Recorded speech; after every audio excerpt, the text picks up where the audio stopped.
Mutton curry చేసేద్దాం. Mutton pieces శుభ్రంగా కడిగి పెట్టుకోవాలి.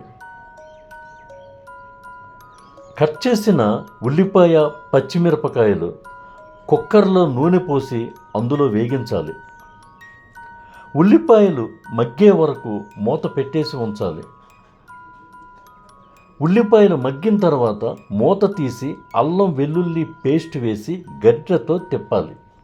2 క్షణాల తర్వాత కడిగి ఉంచిన మటన్ పీసెస్ అందులో వేయాలి. మొత్తం వేసిన తర్వాత గరిటెతో ఉల్లిపాయలు మటన్ బాగా కలిసేలాగా తిప్పాలి. ఇప్పుడు జీడిపప్పులు వేసి బాగా తిప్పాలి. మూత పెట్టాలి. కాస్త ఉడికిన తర్వాత మూత తీసి తగినంత ఉప్పు, కారం వేసి బాగా తిప్పి మసాలా పొడి చల్లాలి.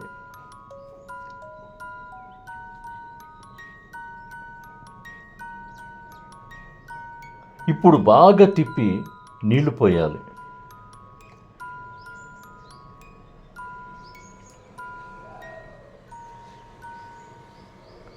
కుక్కర్ మూత పెట్టేసి ఉడికిన తర్వాత మూత తీసి కాస్తంత కొత్తిమీర పైన చల్లాలి. 2 క్షణాల తర్వాత దించేసుకోవాలి. అద్భుతమైన మటన్ కర్రీ రెడీ.